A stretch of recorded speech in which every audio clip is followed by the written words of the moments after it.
नमस्कार, स्वागत है आपका सीएनबीसी आवाज पर। मैं हूं नीरज बाजपेयी। आज एक बार फिर से बात करेंगे कोरोना वायरस की। देखिए, ये एक समस्या है, देश के ऊपर खड़ी है और बहुत सारे लोग इसके बारे में जानना चाहते हैं कि ये क्या है, इससे क्या दिक्कत हो सकती है, इससे कैसे बचा जाए, क्या करें कि हमें ना हो, और अगर हो गया है तो क्या करें, कहाँ जाएं, किस तरीके के टेस्ट कराएं, और इससे सबसे बड़ी चीज़ की सावधानी कैसे रखें। क्या सामान्य सर्दी जुकाम और कोरोना वाले में कोई फ़र्क है या दोनों एक हैं? अगर ये हो गया नॉर्मल वाला तो कैसे पहचानें? इन तमाम सारी शंकाओं आशंकाओं का मन में आपके द्वंद्व चल रहा होगा।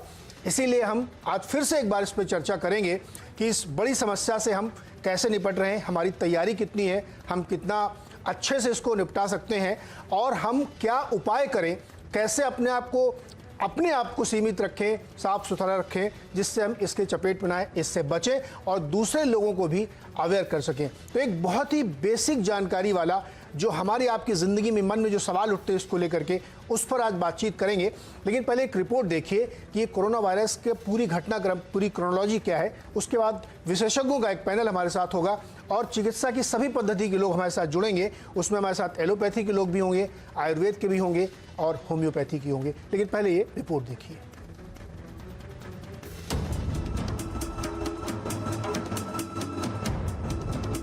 दुनिया भर में कोरोना वायरस के खिलाफ जंग छिड़ गई है। अपने अपने हिसाब से कोरोना से बचने के उपाय किए जा रहे हैं। कोरोना वायरस के संक्रमण को ठीक करने का कोई औपचारिक इलाज या वैक्सीन नहीं है, लेकिन सही जानकारी हो तो इससे बचाव आसान हो जाता है। भारत में भी सरकार एक्शन में आ गई है। स्वास्थ्य मंत्रालय ने कोरोना से बचाव के लिए हेल्पलाइन के साथ कई गाइडलाइंस जारी की हैं। देश भर में कोरोना से संक्रमित लोगों की पहचान की जा रही है। Required action as per cluster management plan has been initiated. Honorable Prime Minister is personally monitoring the preparedness and response on a regular basis. My own ministry is constantly reviewing the evolving scenario. Delhi सरकार ने 31 मार्च तक primary स्कूलों की छुट्टी कर दी है। Corona से निपटने के लिए सरकार ने सभी राज्यों में निगरानी तेज कर दी है। अस्पतालों में सुविधाओं का जायजा लिया जा रहा है। एयरपोर्ट पर यात्रियों की स्क्रीनिंग बढ़ा दी गई है। We have provided the containment action plan to all the states. A national level training workshop has been planned for all the states and hospitals from other ministries on COVID-19 management on 6th of March 2020, which will then be taken up to district level. Senior officers of the ministry have been deputed to states and UTs to review their preparedness and provide required guidelines in the containment efforts. Corona से बचने के लिए साबुन या sanitiser से हाथ धोने, mask पहनने, सर्दी जुकाम खांसी वाले लोगों से दूर रहने की सलाह दी जा रही है। आयुर्वेद के डॉक्टर रोग प्रतिरोधक क्षमता मजबूत करने की सलाह दे रहे हैं। इसके लिए तुलसी और गिलोय का काढ़ा पीने की सलाह दी जा रही है। कोरोना का शर्तिया इलाज किसी के पास नहीं है, लेकिन अगर सही समय पर सही जानकारी मिल जाए तो इससे बचाव जरूर हो सकता है। इसलिए हम कह रहे हैं कि कोरोना से डरना नहीं, लड़ना जरूरी है। तो कोरोना से हमें डरना नहीं, लड़ना जरूरी है, और हम लड़ेंगे और जीतेंगे। इसीलिए हम इस चीज़ को आज लेके आए हैं, इस पर बातचीत करेंगे। तमाम सारे आपके जो मन में सवाल उठ रहे हैं उसका जवाब देने की हम पूरी कोशिश करेंगे। इसीलिए हमने एक डॉक्टर्स का पैनल अपने साथ रखा है। परिचय आपका करा दें।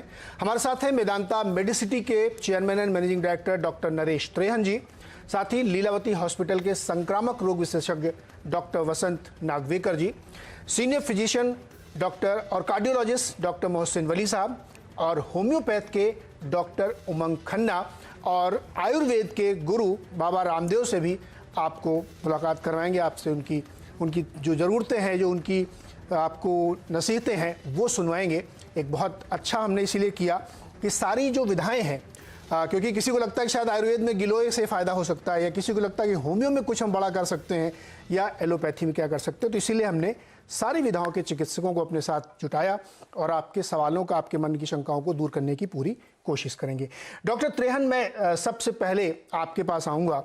हमारा उद्देश्य है इस शो का, इस चर्चा करने का, कि बिल्कुल बेसिक तरीके से हम अपने दर्शकों को, लोगों को समझाएं कि आपको डरना नहीं है, लड़ना है। तो आप पहले तो ये बताइए कि ये कोरोना वायरस नाम की ये क्या चीज़ है क्या ये? देखो, देखो, कोरोना वायरस एक म्यूटेंट है जो नॉर्मल फ्लू होते हैं वो आते रहे हैं, हर साल भी फ्लू आता है। पर ऐसा है कि इस वायरस में एक खसूसियत है कि ये नया वायरस है, म्यूटेशन हुआ है वायरस का, जिससे इसका कोई इलाज अभी नोन नहीं है हमारे पास, क्योंकि ये नया वायरस है।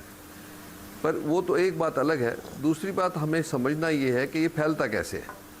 तो किसी को अगर जो इन्फेक्शन होती है, जैसे उसके सिम्टम्स जो हैं जैसे फ्लू के होते हैं कि खांसी, ज़ुकाम और बुखार, पर इसके साथ साथ इसकी जो है सांस में तकलीफ आनी शुरू हो जाती है, जिसको ब्रेथलेसनेस कहते हैं। तो एक तो जिसको हो गया उसको अगर जो हम एक बार आइसोलेट कर लेते हैं, चाहे घर में या हॉस्पिटल में, तो फिर पब्लिक को या उसके एनवायरनमेंट को कोई खतरा नहीं होता, क्योंकि वो आइसोलेट हो गया। दूसरी बात यह है कि अगर जो आप जाते हैं पब्लिक में अपनी प्रोटेक्शन के लिए, अगर जो किसी शख्स को है ऐसा, तो जब वो खांसते हैं या स्नीज करते हैं तो मुंह से ड्रॉपलेट्स निकलते हैं जिसके अंदर वायरस होता है। अब ये जो नॉर्मली जो ये ड्रॉपलेट्स चलते हैं, ये कोई 1.5 मीटर तक जाते हैं और फिर गिर जाते हैं। तो हमारा ये एडवाइस है सबको कि अगर जो आपके आसपास किसी को ज़ुकाम खांसी है तो एटलीस्ट 2 मीटर का डिस्टेंस रखें उनके साथ, कि आपको वो ड्रॉपलेट्स के तक ना पहुँचे और आप उनको इनहेल मत करें, तो आप वायरस से बच सकते हैं। तो एक तो ये प्रिकॉशन देना है आपने। दूसरा ये है कि जैसे आप कंटेन्ड एनवायरनमेंट में हो जहाँ बहुत सारे लोग हैं, उसमें बड़ा मुश्किल होता है पता करना किसको कौन खांसी कर रहा है, किसको बुखार है, किसको नहीं है। तो उसमें आपको और भी थोड़ा केयरफुल रहना है। उसमें ये है कि अगर जो कोई आपको दिखता है तो दूर चलें, पर नहीं तो आप अपने पास एक मास्क रखें, और बड़ी संख्या में जहाँ लोग हैं वहाँ पहनने का कोई नुकसान नहीं है। ये कई कंट्रोवर्सी चल रही है कि भाई उसका फ़ायदा होता है कि नुकसान कुछ होता है कि नहीं। फ़ायदा हो ना हो, नुकसान नहीं होता। पर अगर जो आपको अवॉइड ही कर सकते हो अब लार्ज क्राउडेड प्लेसेस, तो वो भी अच्छा है। ये अभी क्योंकि इसका तेज़ी से आ रहा है, हमें इससे और भी केयरफुल रहना है। हाँ, फिक्र ज़रूर करो कि अपने आप को प्रोटेक्ट करो।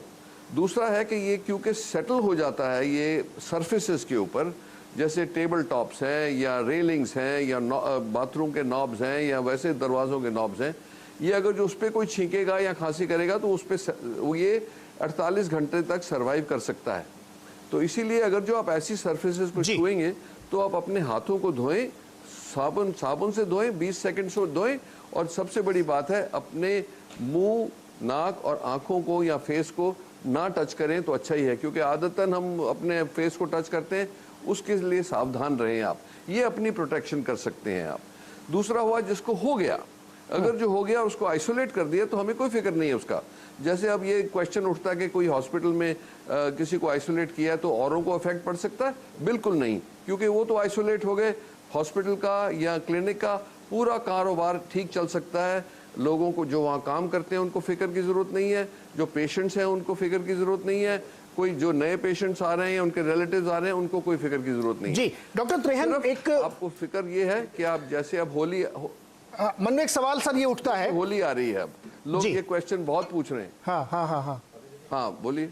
नहीं, आप होली वाली बात कंप्लीट करें फिर मैं होली पे बता रहा था। जी जी हाँ, तो मैं बोल रहा था ये फ्रीक्वेंटली आस्क्ड क्वेश्चन ये है कि भाई अब होली आ रही है तो कैसे किया जाए। ना खेलें कि खेलें, ज़रूर खेलो, पर अपनी फैमिली या क्लोज फ्रेंड्स के साथ जिनकी हिस्ट्री आपको पता है उनके साथ खेलें, उसमें कोई हार्म नहीं है।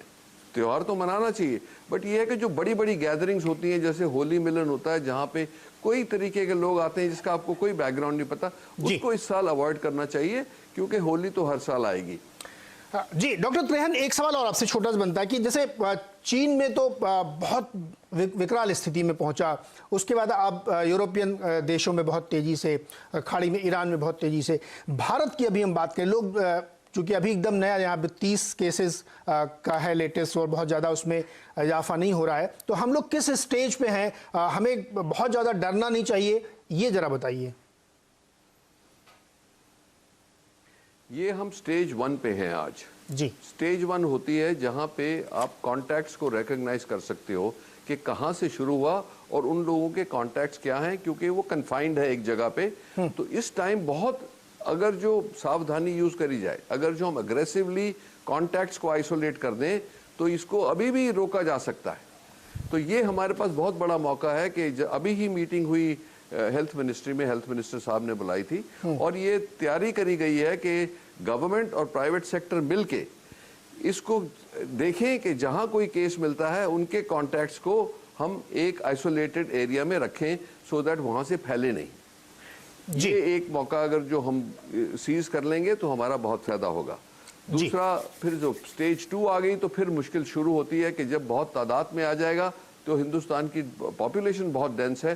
तो मेरा ये कहना है कि अगर जो हम अपने आप को प्रोटेक्ट करेंगे, अपनी फैमिली को प्रोटेक्ट करेंगे और अपनी कम्युनिटी को प्रोटेक्ट करेंगे तो हम सब मिलके इसको बहुत अच्छी तरह से हरा सकते हैं, रोक सकते हैं। इसीलिए ये टाइम है कि पब्लिक का साथ बहुत जरूरी है। डॉक्टर नागवेकर, कुछ बहुत आसान से बहुत मन में उठने वाले सवालों के जवाब हम सभी लोगों से चाहते हैं, जैसे कि अभी डॉक्टर साहब ने बड़े अच्छे समझाया। डॉक्टर नागवेकर, आप मुझे ये बताइए कि एक साधारण खांसी जुकाम और इस वाले में कैसे फर्क है, क्योंकि अपने यहाँ तो हिंदुस्तान में मतलब 12 महीने मई जून में भी लोगों को जुकाम हो जाता है, तो उसको कैसे डिस्क्रिमिनेट करें कि नहीं तो सामान्य वाला है, नॉर्मल सिट्रीजन खा के लोग ठीक कर लेते हैं अपने आप को, या चिंता करनी चाहिए कैसा भी हो? आपका सवाल एकदम सही है और लोगों में यही शंका है कि मेरे को अगर सर्दी खांसी हुई है तो लोगों का ये शंका है कि मेरे को ये कोरोना वायरस की वजह से तो नहीं है। और इसमें अपन डिफरेंशिएट इस समय जब भी जैसे डॉक्टर त्रियान ने बताया स्टेज 1 पे है तो इसको काफ़ी आसान है ये कि दोनों के चेहरे या दोनों के लक्षण सेम ही है। कोई साधारण फ्लू जो 12 महीने चलते रहते हैं उसमें भी सर्दी खांसी बुखार आता है, बॉडी एक होता है और थोड़े लोगों में दम भी लगता है, रेस्पिरेटरी डिस्ट्रेस भी होती है जो सादा इन्फ्लुएंजा ए है या H1N1 है या इन्फ्लुएंजा बी है उसमें भी होता ही है। और ये कोरोना वायरस है उसमें भी बुखार, खांसी, बॉडी एक और दम लगना, ये दोनों में सिम्टम्स पेशेंट को खुद को डिफरेंशिएट करना मुश्किल हो जाएगा। तो इसमें हम फ़र्क कैसे जाने? तो इस समय जब तक स्टेज 1 है जो भी patient Hong Kong, Singapore, China, Taiwan, Japan, south Korea, Italy, Iran, ये जो भी हेवीली जिधर ज़्यादा तौर पर ये कोरोना वायरस फैला हुआ है, अगर कोई उधर से आता है और फर्स्ट 14 दिन में अगर उसको कोई भी ये सिम्टम्स होते हैं, बुखार, खांसी, तो उसको तुरंत डॉक्टर को कांटेक्ट करना चाहिए और बताना चाहिए कि मैं इधर ट्रैवल किया था और मेरे को ये विदिन 14 डेज़ ये सिम्टम्स है। तो ये पेशेंट को शायद कोरोना वायरस होने की संभावना है। मैं ये नहीं बोलता कि 100% है, शायद। और ये मरीज़ को ज़रूर जाके जांच करना चाहिए जो 14 दिन के अंदर, जो 14 दिन में ट्रैवल करके 14 दिन के अंदर अगर इसको ये सिम्टम्स होते हैं तो उसने डॉक्टर को कांटेक्ट करके उसका जांच करना चाहिए कि डॉक्टर नागवेकर, नहीं है। साधारण खांसी हो रही है किसी को या हल्का सा जुकाम सा है या उसमें फीवर भी इंक्लूड हो गया, तब क्या इसमें कोई भेद कर सकते हैं? क्योंकि आमतौर पे आप लोगों को देखिए तो थोड़ा बहुत गले में खराश रहती है या थोड़ी स्नीजिंग हो जाती है, अगर उसमें फीवर भी जुड़ जाए तब ज्यादा गंभीर, या दोनों को अलग अलग करके देखें?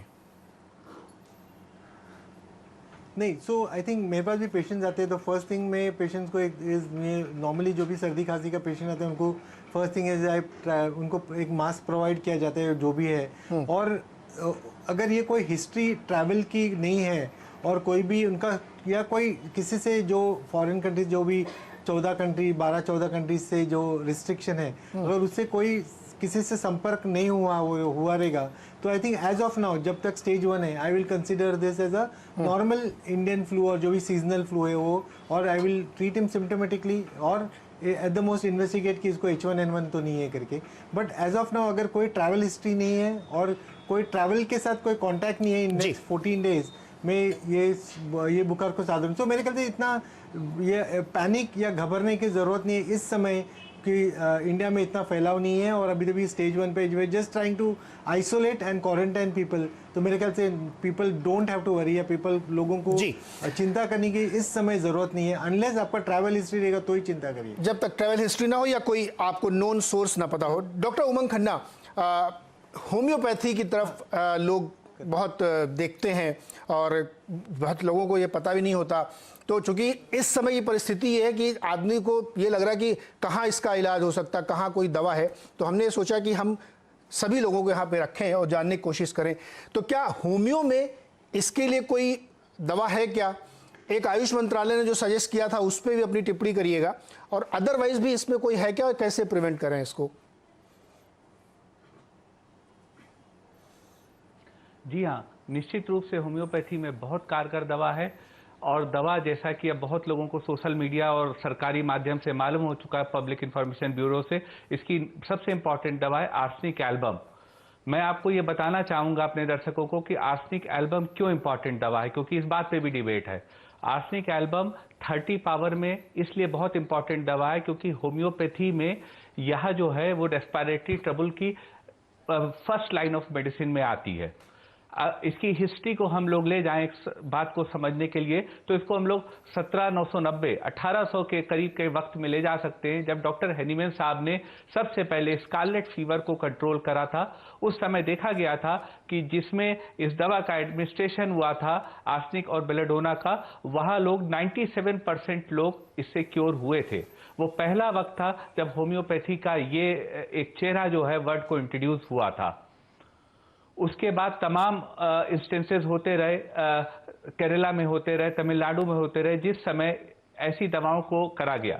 इसको होम्यो मॉड्यूलेटर कहते हैं। होम्यो मॉड्यूलेटर वो चीज़ होती है, वो एक फिनोमेना होती है कि आपका जो इम्यून सिस्टम है अगर वह लो है तो उसको बूस्टअप करती है, और अगर वो ओवर एक्टिव है तो भी उसको नॉर्मल करती है। तो आर्सेनिक एल्बम एक ऐसी दवा है जो ये वायरस, क्योंकि कोरोना वायरस का एक बड़ा पिक्यूलियर सिस्टम है। वायरस जो है वो म्यूटेट होता रहता है, जैसा कि डॉक्टर साहब ने अभी बताया, इसलिए उसका निश्चित इलाज ढूंढना बड़ा मुश्किल है।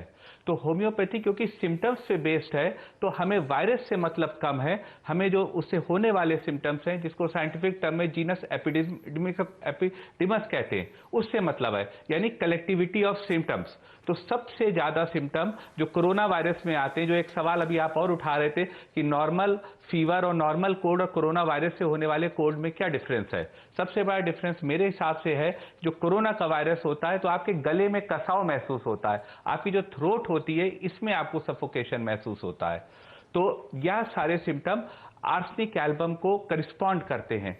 थोड़ी थोड़ी देर पे मरीज को प्यास लगती है, उसका मुंह सूखता है, उसको कमजोरी आती है, और धीरे धीरे उसके ऑर्गन्स भी इफेक्ट होते हैं। तो आर्सेनिक एल्बम इसलिए दवा है। इसके अलावा ऑसीमम सैंक्टेलम, ये तुलसी की बनी, जो श्यामा तुलसी होती है, उसकी बनी होम्योपैथी में दवा आती है। हमारे दर्शक या तो तुलसी को या फिर ऑसीमम सैंक्टेलम, इस दवा को भी मदर टिंचर इसका ले सकते हैं, उनको लाभ देगा। डॉक्टर उमंग, बड़ी अच्छी बात आपने कही। एक और इंपॉर्टेंट बात हम अपने दर्शकों को बताना चाहेंगे। जी, कंप्लीट करें।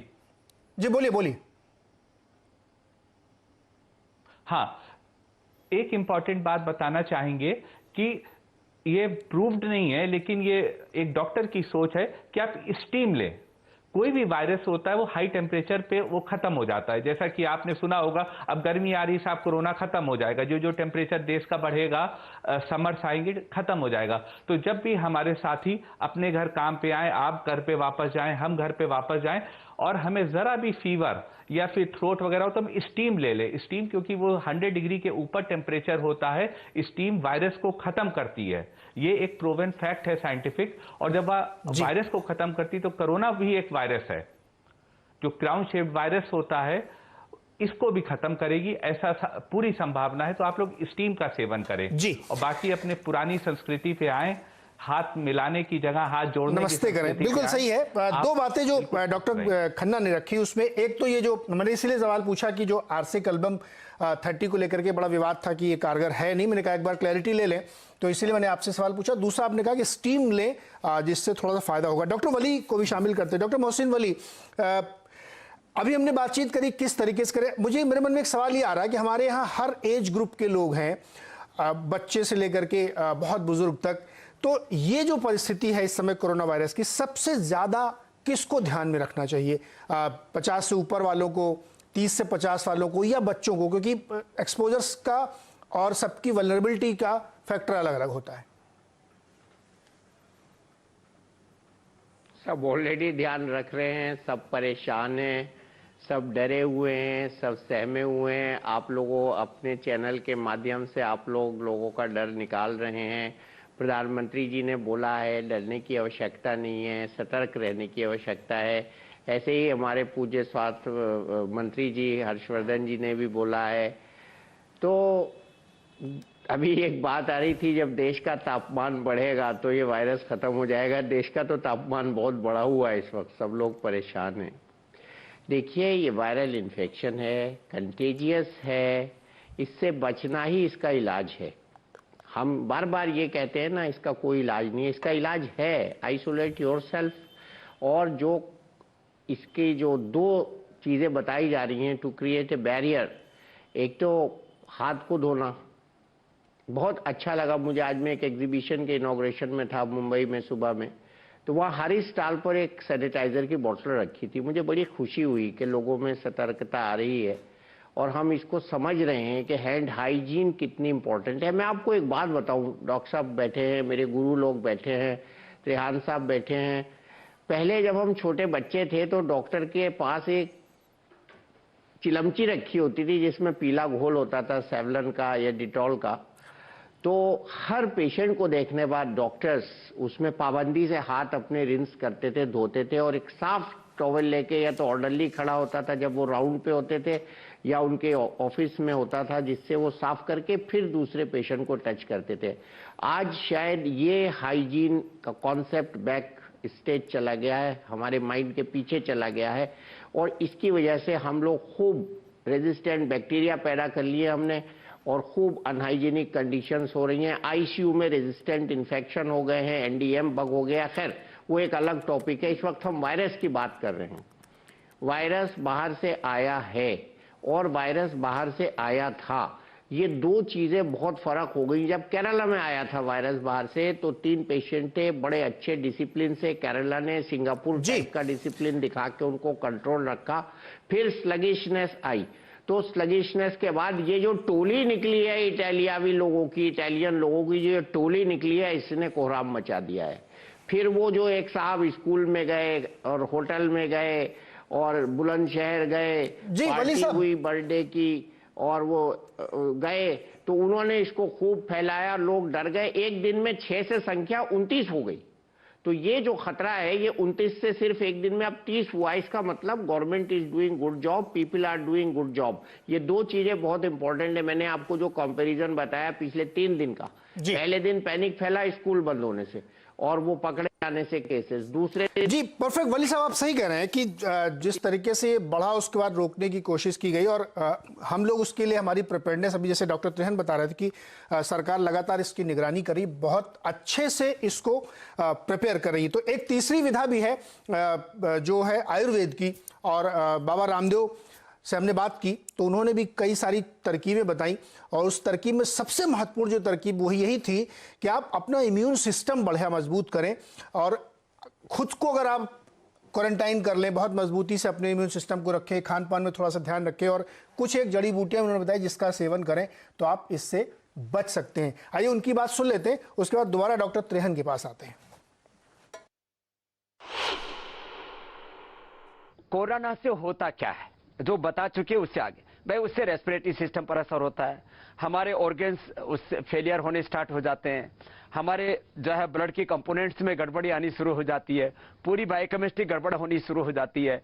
बाकी सर्दी जुकाम बुखार ये तो सामान्य चीजें हैं। तो सबसे पहली चीज है हमारा रेस्पिरेटरी सिस्टम, हमारा इम्यून सिस्टम और हमारे इंटरनल ऑर्गन्स, वो हमारे स्ट्रॉन्ग हो। तो उसके लिए 3 प्राणायाम कम से कम सबको करने चाहिए। तो होने के बाद भी ना हो उससे बचने के लिए भी, तो ये जो है 3 प्राणायाम है भस्त्रिका,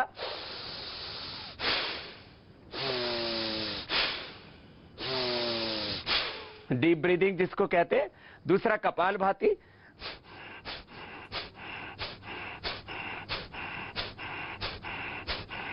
इससे पूरे इंटरनल ऑर्गन्स हमारे स्ट्रांग हो जाएंगे।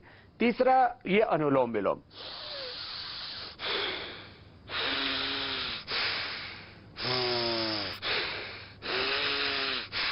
कम से कम ये 3 प्राणायाम, और गिलोय, तुलसी, हल्दी, अदरक, काली मिर्च, ये 5 औषधियां सबके घर में होती हैं। और दिल्ली से लेकर के पूरे देश में गिलोय, अमृतबल्ली, तिपतिगा, गड़ो, जो भी नाम अलग अलग बोले जाते हैं, ये गिलोय पूरे देश में होती है। इसका काढ़ा बनाए, एक व्यक्ति के लिए ये 2 डंडी पर्याप्त है। ऐसे एक गिलास पानी में पकाए, 1/4 बच जाए तब छान के पहले इसमें पकाते समय 5-7 पत्ते तुलसी के, 1-2 ग्राम हल्दी, 1-2 ग्राम सौंठ, या हल्दी और सौंठ जो है ताजा भी मिलती है, घरों में लोग लगा के रखते हैं अक्सर कई प्रांतों में। तो हल्दी, अदरक, तुलसी, काली मिर्च और गिलोय, ये 5 चीजों का काढ़ा पी लिया तो जो सिम्टम्स है इसके, क्योंकि अभी तक इसकी कोई वैक्सीन तो निकली नहीं है, तो जो इसके सिम्टम्स है वो ठीक हो जाएगी, इम्यूनिटी बढ़ जाएगी, रोगी मरने से बच जाएगा, ये मुझे पूरा विश्वास है। और हमने जैसे डेंगू, चिकनगुनिया, स्वाइन फ्लू के ऊपर तो पूरा इस गिलोय का, तुलसी का आदि का हमने प्रयोग किया हुआ है। इसलिए मैं आश्वस्त करता हूं कि आप इससे लड़ सकेंगे और इससे जीत सकेंगे। और जिनको नहीं हुआ है वो भी गिलोय पी ले, और जिन परिवारों में जो इन्फेक्टेड लोग हैं उनको तो गिलोय जरूर पीना चाहिए और प्राणायाम जरूर करना चाहिए। इसका लगभग 3 फीट तक असर होता है। तो भाई ये ऐसे आसमान से उड़ करके कहीं चाइना से या हांगकांग से, इंडोनेशिया से, मलेशिया से, सिंगापुर से, कहीं दुबई से, कहीं इटली से उड़ करके यहाँ आने वाला वायरस नहीं है। हवा में कहीं जैसे कहीं धुआं उड़ करके आ जाता, कोई पोल्यूशन उड़ करके आ जाता है, ऐसे उड़ करके होने वाला वायरस नहीं है। किसी इन्फेक्टेड व्यक्ति से ही, संक्रमित व्यक्ति से ये होगा, या मांसाहार आदि से हो सकता है, जो अलग अलग तरह के मांसाहार करते हैं, तो थोड़ा बच लें उससे और प्राणायाम कर लें। प्राणायाम करके आप अपनी इम्यूनिटी को बढ़ा लें और ये गिलोय पी ले, तुलसी पी ले। और सामान्य जो सर्दी जुकाम है, जो किसी भी तरह से विदेशी लोगों के संपर्क में नहीं है, कहीं एयरपोर्ट आदि पर नहीं जाते हैं, भीड़ भाड़ के इलाकों में नहीं जाते हैं, तो पूरे देश की आबादी तो करीब 70% गांव में रहती है। तो गांव के लोगों को विशेष रूप से इससे किसी भी प्रकार से डरने की जरूरत नहीं है। सामान्य सर्दी जुकाम बुखार वो 3 से 7 दिन का उसका साइकिल होता है। जो योग प्राणायाम करते हैं वो उसको तुरंत कंट्रोल कर लेते हैं। जिनको थोड़ा सर्दी जुकाम ज्यादा हो तो सरसों का तेल नाक में डाल दे, थोड़ा ये गिलोय का काढ़ा पी ले, प्राणायाम कर ले, तो 2-3 दिन में भी आप उसको ठीक कर सकते हैं। मैं आपके सामने बैठा हूं 40 सालों से, ना मुझे सर्दी जुकाम बुखार कफ कोल्ड कुछ नहीं होता है, क्योंकि मैं प्राणायाम के साथ साथ थोड़ा आंवला, एलोवेरा, गिलोय ये थोड़ा प्रिकॉशन लेता रहता हूं, तो मैं हमेशा ठीक रहता हूं। तो ऐसे अपने आप को पूरी तरह से प्रोटेक्ट कर सकते हैं और किसी भी तरह से पैनिक होने की, कोई अफवाह में आने की, डरने की जरूरत नहीं है।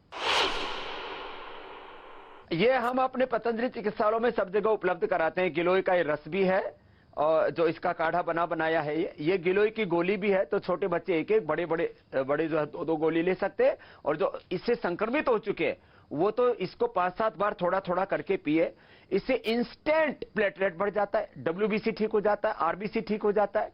इससे इमीडिएटली डेंगू के रोगियों को मैंने बचाया, जिनके 3 से 4 लाख होने चाहिए प्लेटलेट, उनके जिनके 3-4 हजार आ गए थे, एक ही दिन के अंदर वो 20-25 हजार हो जाते हैं। इंस्टेंट रिजल्ट है इसका, इसलिए मैंने बताया और पूरा हिंदुस्तान इसको जानता। मैंने इतना प्रचार किया इस गिलोय का, और ये सबसे बड़ी, मैंने कहा एंटीबैक्टीरियल, इसमें एंटीवायरस प्रॉपर्टी है इसके अंदर, और ये पूरी रिसर्च से प्रमाणित तो पूरा देश इसको जानता है। और जिनको नहीं मिलता है, उपलब्ध होता है, दिल्ली में भी बहुत है, मुंबई में भी बहुत है, हमने बहुत लोगों को बांटा है। तो उनके लिए गिलोय का ये जूस, ये गोली और गिलोय का हमने ये क्वाथ भी बना रखा है। गिलोय का जो है काढ़ा इससे अपने घर में बना सकते हैं।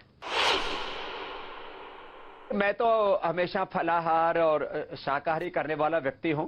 स्प्राउट्स लेता हूं और फलाहार लेता हूं, खास करके अपने विदेश यात्राओं के दौरान। ना मुझे कहीं किसी भी प्रकार का जो लोगों को ये जो समय के परिवर्तन होने से अलग अलग प्रकार की जो दिक्कतें आती है वो होती है। हाँ, मैं जरूर, जब मैं फ्लाइट में था और एयरपोर्ट पर था, तो मैंने मास्क जरूर लगा के रखा था, थोड़ा डिस्टेंस लोगों से रखा। वैसे तो एक जगह तो मैं फ्लाइट में बैठा हुआ था, तो मेरी जो पिछली सीट पर बैठा हुआ था 1 घंटे तक वो जबरदस्त खांसता रहा, खूब बलगम फेंकता रहा। तभी मुझे ना तो कोई किसी सर्दी जुकाम का अटैक हुआ और कोरोना का तो कोई प्रश्न ही नहीं था। हाँ, इतना जरूर है, मैंने थोड़ा जो नॉर्मल प्रिकॉशन रखते हैं उतना प्रिकॉशन मैंने भी रखा, और मैं अपना प्राणायाम करता रहा और गिलोय की गोली लेकर के गया था ऑस्ट्रेलिया में भी, वो 2-2 गोली में खाता रहा। तो ऐसे सभी लोग थोड़ा प्रिकॉशन लेकर के अपने आप को बचा सकते हैं। इतना ज्यादा किसी को बहुत ज्यादा बहादुरी भी दिखाने की जरूरत नहीं है, थोड़ा प्रिकॉशन लेना चाहिए। लेकिन एक बात मैं आपको कहता हूं, आपकी इम्यूनिटी यदि अच्छी है तो पहली बात तो आपको वायरस अंदर गया ये जो थोड़ा बहुत, तो आपकी बॉडी उसको किल कर देगी। और आप उससे संक्रमित यदि हो गए तो अपने आपको आप प्रोटेक्ट कर पाएंगे। मैं एक बहुत बड़ी बात कह रहा हूं, मैं पूरा हिंदुस्तान घुमाऊं, करीब 20 लाख किलोमीटर, और दुनिया भी घुमाऊं। मुझे भी डेंगू के चिकनगुनिया के मच्छरों ने खूब काटा होगा, और मैंने देखा कई जगह मुझे 10, 20, 50, 100 मच्छर, अभी मैं साउथ में था तो सैकड़ों मच्छरों ने मुझे काटा। मुझे एक बार भी मलेरिया नहीं हुआ, एक बार भी डेंगू नहीं हुआ, एक बार भी चिकनगुनिया नहीं हुआ, कभी कोई स्वाइन फ्लू का तो प्रश्न ही नहीं। वैसे भी जो सामान्य फ्लू होते हैं उनसे भी मुझे कोई असर नहीं होता है। तो मैं इतना ही कहूंगा, प्राणायाम करें, थोड़ी जड़ी बूटियों का प्रयोग करें, अपने आप को थोड़ा प्रोटेक्ट करके रखें, तो आप स्वच्छता के ऊपर, हाइजीन के ऊपर थोड़ा ध्यान दें। जी, तो बाबा रामदेव जी ने अपने बहुत सारे अनुभव बताए और कुछ तरीके बताए कि जिसके जरिए आप अपनी इम्यूनिटी डेवलप कर सकते हैं और फ्लू से बच सकते हैं। हालांकि उनका भी कहना है कि सावधानी ही इस समय इसका सबसे बड़ा इलाज है। डॉक्टर त्रेहन, मैं आपके पास आता हूं। बहुत छोटे छोटे लोगों के मन में जो आशंकाएं शंकाएं हैं, मैं उसको दूर कराना चाहता हूं आपके जरिए। जैसे कि मैंने एक सवाल अभी पूछा था कि कौन से लोग हैं जो ज़्यादा वल्नरेबल हैं, जिनको ज़्यादा ध्यान रखना चाहिए। जैसे मान लीजिए कोई डायबिटिक है या किसी को अस्थमा है या कोई हाइपरटेंशन का व्यक्ति है, तो क्या वो ज़्यादा केयर से रहे? सो बेसिकली जो भी असॉल्ट बॉडी के ऊपर होता है, हमारा इम्यून सिस्टम उससे लड़ता है जी। तो इम्यून सिस्टम बच्चों में पूरा डेवलप नहीं होता, क्योंकि जैसे वो बड़े होते जाते हैं इम्यून सिस्टम और स्ट्रांग होता जाता है। तो एक तो छोटे बच्चों को वो वल्नरेबल हैं। दूसरा, अब 60 साल की उम्र में हमारी इम्यूनिटी सबसे अच्छी होती है। 60 साल के बाद इम्यूनिटी थोड़ी कम होनी शुरू होती है। तो इसीलिए जैसे उम्र बढ़ती जाएगी वो लोग भी थोड़े ज़्यादा वल्नरेबल होते हैं। पर जैसे हम ये बोलते हैं कि इम्यूनिटी आती है एक्सरसाइज और मसल से। अगर जो हम कभी भी कोई भी उम्र हो अपने मसल्स को कमज़ोर नहीं होने देना चाहिए। सो इसलिए उससे आपकी इम्यूनिटी कायम रहेगी। जैसे होम्योपैथी वालों ने बताया, बाबा रामदेव ने बताया, ये कुछ हैं जड़ी बूटियां जिसमें ये बिलीफ है कि ये इम्यूनिटी को बढ़ाती हैं। कुछ भी हो, वो हेल्प ही शायद हो, चाहे नुकसान नहीं है उसका। तो इनका सेवन करने में अगर जो आपको कुछ फीलिंग हो रही है कि फ्लू आ रहा है या कुछ आ रहा है, तो इनसे हेल्प हो सकती है।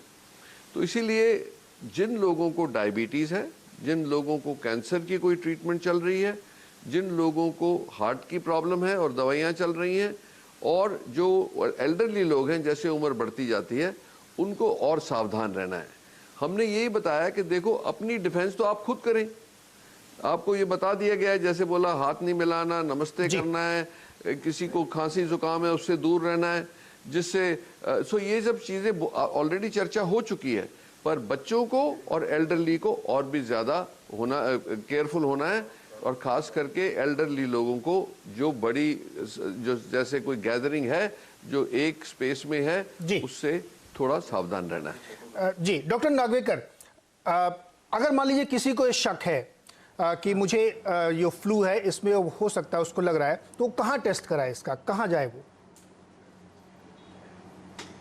सो आई थिंक अगर किसी को सस्पिशन, जैसे मैंने आपका पहले सवाल था कि कौन सा क्या फ़र्क है, तो समझो कोई ट्रैवल से आता है या किसी को कांटेक्ट में था जो ये 14-15 कंट्रीज़ के साथ है और उसको लग रहा है कि सर्दी खांसी है और सस्पिशन है कि मेरे को वो मरीज़ को कोरोना वायरस है, तो जो गवर्नमेंट ने जो स्टेट्स में डिफरेंट स्टेट्स में सेंटर्स ओपन किए हुए हैं, उधर जाके उन्होंने संपर्क करना चाहिए और वो टेस्टिंग करेंगे। और अगर ज़रूरत रहेगा तो उनको आइसोलेट भी करेगा अगर उनका सिम्टम एकदम क्लासिकल है कि बुखार है और ट्रैवल हिस्ट्री है और एकदम क्लासिकल, ताकि वो अपना सोसाइटी में और भी स्प्रेड ना हो, तो शायद उनको उधर एडमिट फॉर ऑब्जर्वेशन कर सकते हैं। पर डॉक्टर वसंत, किसी भी लैब में जाके, किसी भी पैथ लैब में जाके टेस्ट करा लें या कोई डेजिग्नेटेड लैब है उनको वहीं कराना चाहिए? नहीं, so far government has designated specific labs only. I don't, मेरे ख्याल से कोई भी प्राइवेट लैब्स अभी तक फिलहाल are not designated. Government has not designated any of the private labs कि कोई भी जाके मेरे को सर्दी खांसी है और मेरे को शायद कोरोना वायरस और मैं जाके चेक करूं। तो कोई corona virus means I am saying SARS-2, that is कोविड-19, इसके लिए कोई टेस्टिंग अवेलेबल नहीं है। They have to go to specified government centres only, like Bombay, अभी महाराष्ट्र में बोलेंगे तो एक कस्तूरबा हॉस्पिटल मुंबई में, पुणे में NIV पुणे, और लेकिन जो दूर दराज के इलाके में लोग रह रहे हैं वो कैसे कराएंगे? I think government will start collection centres रहेंगे। अगर टेस्टिंग उधर नहीं रहेगी, सैंपल्स कलेक्ट करके it will be send to the reference laboratories और उधर टेस्ट करके वापस आएगा। पर जो भी समझो, अभी मैं बोल रहा हूँ कि महाराष्ट्र में कोई इंटीरियर में कोई तो हांगकांग जाके आया और उसको समझो सर्दी खांसी विद इन 14 डेज सर्दी खांसी बुखार हुआ, so he will be isolated in a designated hospital. उसका सैंपल रेफरेंस लेबोरेटरी पे जाएगा और एक बार उनका नेगेटिव आएगा और फिर दोबारा 13वां या 14 दिन पे फिर दोबारा चेक किया जाएगा, दोबारा 2 बार नेगेटिव आएंगे, उसके बाद ही वो पेशेंट को बोला जाएगा कि इसको कोरोना वायरस नहीं है कहीं। जी। पर मैं एक बताना चाहता हूँ कि आई थिंक ये जो दहशत है या जो पैनिक जो है, मैं इसको बहुत क्लियरली बताना चाहता हूँ कि I think people are getting more panic because जो एक रिसेंटली जो पूरा 1100 लोगों का जो स्टडी किया था चाइना में जिनको ये कोरोना वायरस हुआ था, उसमें देखा गया था कि ओनली 16%, ओनली 16% लोगों को सीवियर इन्फेक्शन हुआ था, मतलब 84% को it was just minor infection.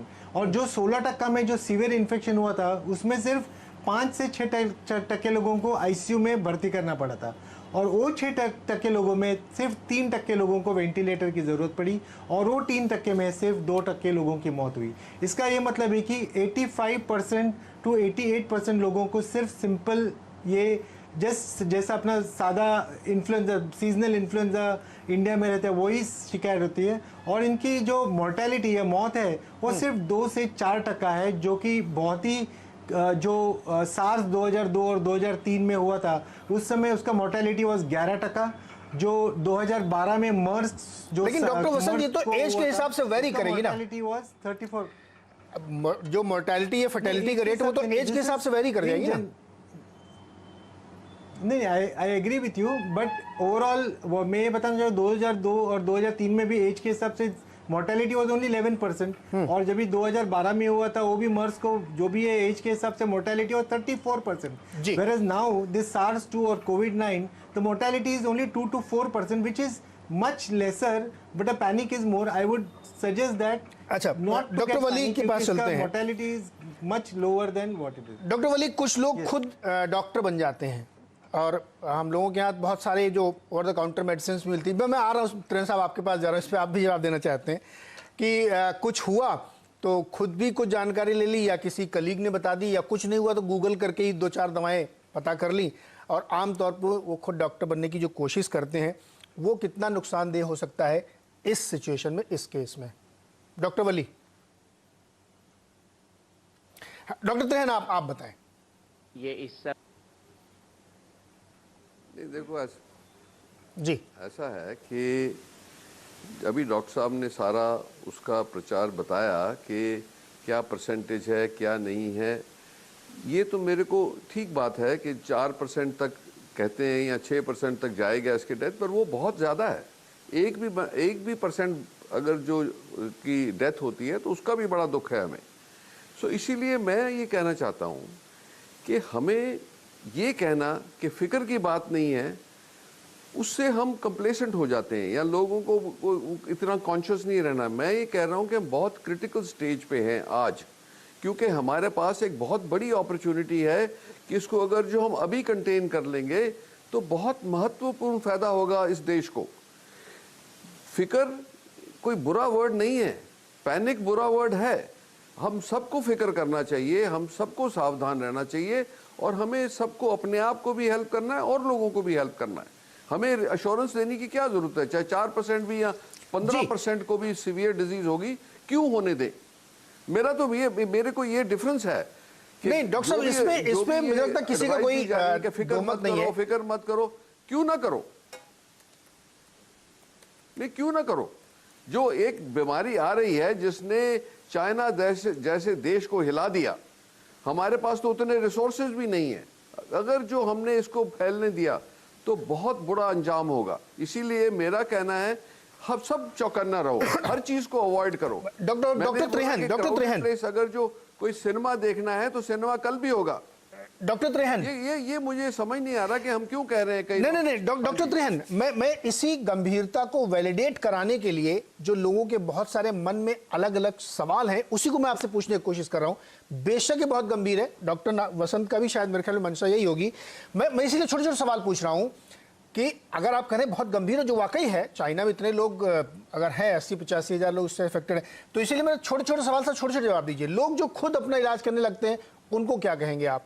या कुछ लोगों का ये मानना है कि शायद इसका इलाज कोई घरेलू उपाय से हो सकता है? बिल्कुल नहीं करना चाहिए जी। नहीं, देखो जैसे इसमें हमने क्या करना है, अगर जो किसी को खांसी जुकाम है जो 1-2 दिन में चला जाए तो बात अलग है। अगर जो आपका कांटेक्ट किसी बाहर से आए लोग के साथ है तो उसको हम और सीरियसली लें, जो बाहर से आए हैं उनको खांसी जुकाम हो तो उसको और भी सीरियसली लें। सो इसीलिए हम 3 टियर में काम कर रहे हैं। पर एक हमारी रिस्पॉन्सिबिलिटी क्या होती है, अगर जो किसी को खांसी जुकाम नॉर्मल फ्लू भी है तो आप अपने आप को थोड़ा दूर रखें लोगों से जी। आप उनको, आपकी रिस्पॉन्सिबिलिटी है, मॉरल रिस्पॉन्सिबिलिटी है कि आप और लोगों को अपने से बचाएं। ज्यादा काम पे जाने की जरूरत नहीं है अगर जो जरूरत नहीं है, और अगर जो जाएंगे भी तो आप मास्क पहन के जाएं क्योंकि आपको प्रोटेक्ट करना है। तो पहला तो हमें अपनी डिफेंस लाइंस डिफाइन करनी है कि हम पहली डिफेंस लाइन पे जो हैं। लोग, आज तो यही जिन मौका लोगों है को कि सर्दी हम जुकाम हो रही पूरा केवल वो प्रॉपर मास्क करें। लगाएं दूसरी बात, या सभी लोग डॉक्टरों मास्क को- लगाएं? नहीं, सो मेरा कहने नहीं, पर वो ये नहीं, सब लोगों को जरूरत नहीं। देखो जिसको है वो तो और लोगों को प्रोटेक्ट कर सकता है। ठीक है। अगर जो आप वल्नरेबल ग्रुप में हैं, जैसे एज बड़ी है, बच्चे हैं, तो और क्राउडेड प्लेस में जा रहे हैं तो मास्क लगाने का कोई नुकसान नहीं है, प्रोटेक्शन ही होगी, वो भी है। पर आपने ये जो सवाल पूछा, खुद डॉक्टरी नहीं करनी है, आप अपने जनरल फिजिशियन के पास जाएं इमीडिएटली, उनको पता है कि क्या सिम्टम्स होते हैं। जी। अगर जो ये सीरियस है तो वो आपको एडवाइस करेंगे कि आप अपना टेस्ट कराएं। तो आज के दिन में चर्चा हुई है हेल्थ मिनिस्ट्री में हमारी, जब गवर्नमेंट ने, हेल्थ मिनिस्ट्री ने, हेल्थ सेक्रेटरी ने, उन्होंने आश्वासन दिया कि हम अपनी लैब्स को एक्सपैंड कर रहे हैं और ऐसा भी हो सकता है कि अगर जो बढ़ जाए तो प्राइवेट लैब्स को लेके कि घर से ही ब्लड सैंपल कलेक्ट हो। उसके लिए कोल्ड चेन की जरूरत है कि जो वो रेफरेंस लेबोरेटरी में पहुंचे। उसके लिए जो ये कोरियर्स हैं उनको सर्टिफाई किया जा रहा है, उनको ट्रेन किया जा रहा है कि कैसे सैंपल ले जाया जाए। सो ये सब चीजें तो हो रही हैं, ये प्रिपेयर्डनेस तो बहुत अच्छी है। पर हमें इस स्टेज पे अगर जो बैटल लड़ लेंगे तो उसका फायदा होगा। मैं बार बार सेम बात ही बता रहा हूँ क्योंकि इसमें 3-4 ही गुर हैं। और जैसे रामदेव ने बताया, जी ने बताया कि भाई आप प्राणायाम करें, जो अगर जो बसेरिका और कपाल भारती करते हैं तो आपके लंग्स जो हैं उसके अंदर वो जो सिक्रीशंस हैं वो अड़ती नहीं है, वो बाहर निकल आएंगी। तो कोई बैक्टीरिया भी जाता है या वायरस भी जाता है, उससे फायदा हो सकता है। तो आई थिंक ये 3 चीजें जो डॉक्टर रामदेव जी ने बताई थी ये इंपॉर्टेंट है। अगर इसको हम ऑलरेडी इनकॉर्पोरेट करना चाहिए हमारे को अपनी लाइफ में। जी जी जी जी जी, बिल्कुल बिल्कुल सही। डॉक्टर उमंग, मेरा उद्देश्य इसमें यह है कि गंभीर समस्या है एक और उससे बचाव ही एक उपाय है, इसमें कोई शक नहीं, कोई दवा नहीं, आप सब लोग ये एस्टेब्लिश कर चुके हैं। तो जो लोगों के अंदर जो एक डर है उसको हमें दूर करना है और उनको इसके लिए प्रिपेयर करना है कि आपको इस सिचुएशन से कैसे निपटना है।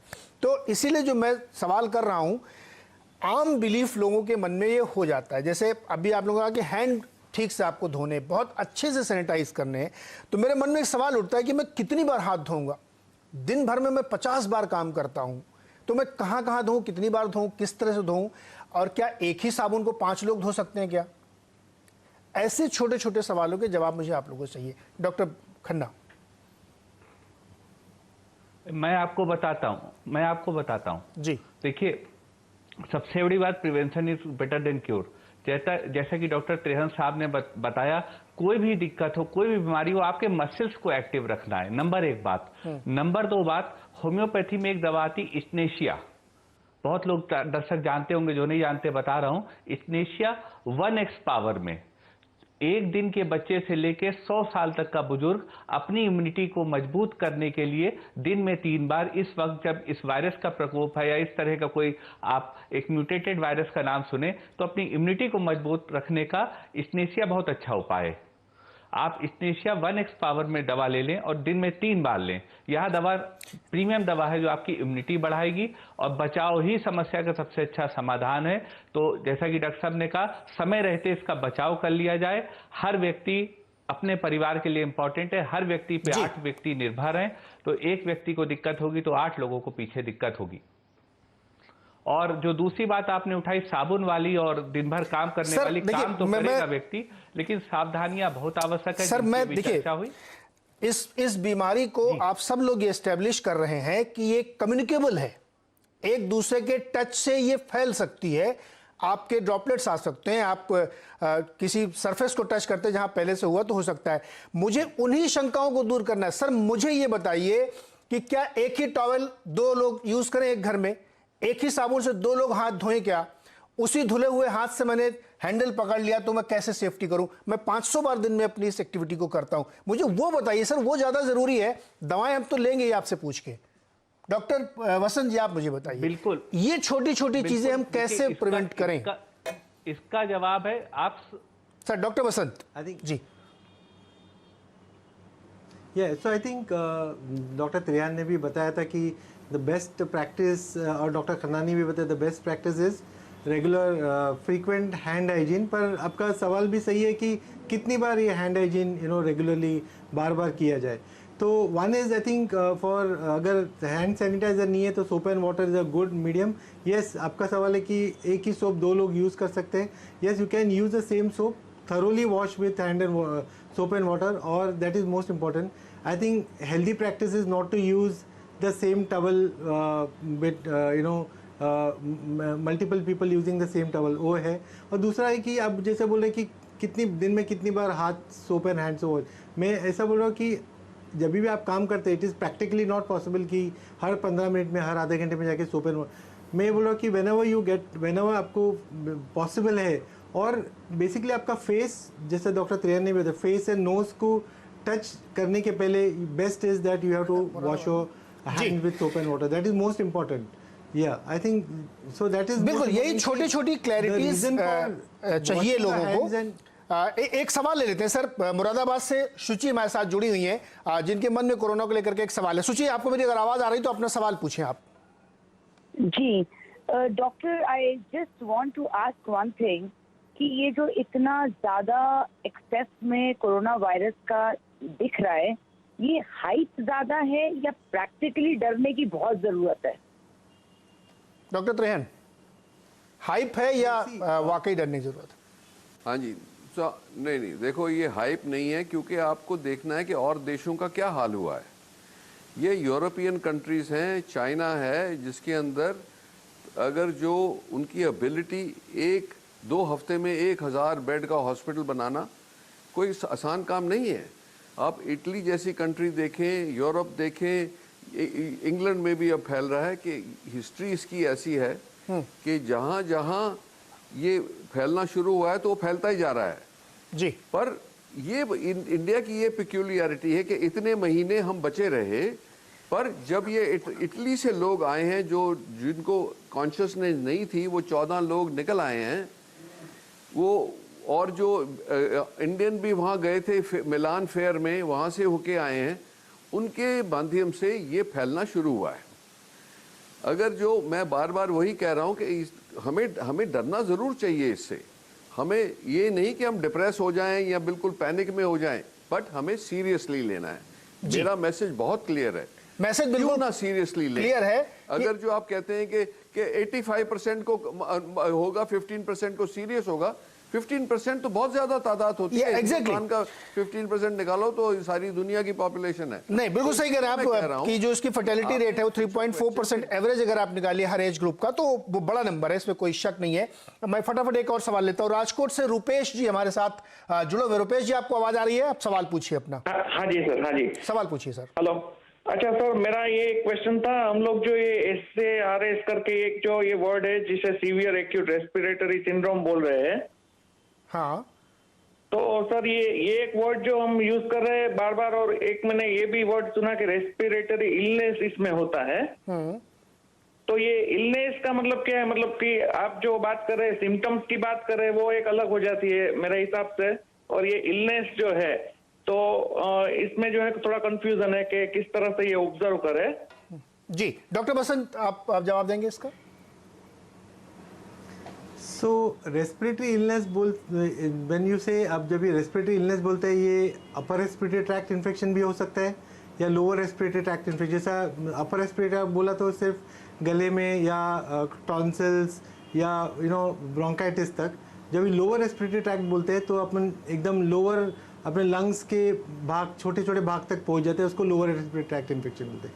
और जब भी सार्स बोलते हैं तो सीवियर अक्यूट रेस्पिरेटरी सिंड्रोम बोलते हैं। दैट मीन्स ये जो होता है उसमें पेशेंट को जो लंग्स तक एल्वियोल है, छोटे छोटे पार्ट्स ऑफ लंग्स तक इन्वॉल्व हो जाते हैं, जिसमें इफेक्ट होते हैं, जिसमें ऑक्सीजनेशन का प्रॉब्लम हो जाता है, दम लगना लग जाता, ब्रेथलेसनेस होता है। इसको हम लोग acute severe acute respiratory syndrome को वायरस को बोलते हैं। और रेस्पिरेटरी इलनेस बोला तो it could be milder illness, it could be an upper respiratory illness, it could be a minor lower respiratory illness.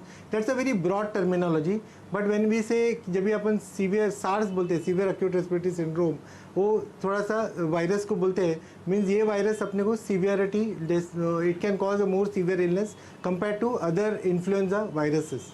जी, गुरुग्राम से हमारे साथ रंजीत भी जुड़े हुए हैं। रंजीत जी, आपको आवाज आ रही है, आप फटाफट अपना सवाल पूछें। नमस्कार नीरज जी, धन्यवाद। आपने ये टॉपिक चूज किया और हमारे जो इश्यूज हैं रिलेटेड टू कोरोना उसको मतलब जो मिथ है उसको क्लियर करा। मेरा सवाल, दो सवाल है। जैसे मैं नौकरी पेशा हूँ और मैं डेली कम्यूट करता हूँ अपने ऑफिस के लिए, और वहाँ डेफिनेटली गैदरिंग होती है। तो जो ये सिम्टम्स जो आते हैं इसके, वो लगभग 5 दिन से 14 दिन के बीच में पता चलता है।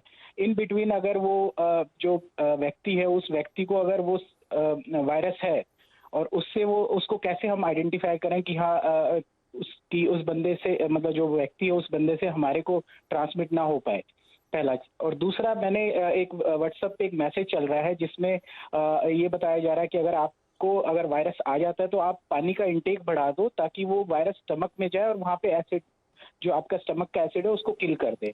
तो क्या ये सही है? जी, अच्छा, 2 सवाल हैं रंजीत के। एक सवाल त्रेहन साहब आप जवाब दीजिएगा और एक खन्ना साहब आप। तो पहला सवाल जो इनका है कि ये कम्यूट बहुत करते हैं और लोगों के साथ घुलते मिलते हैं, तो किसी को है ये हमको कैसे पता चलेगा, तो हम उससे बचें? मन में शंका है ये इनके। त्रेहन साहब आपसे ही सवाल।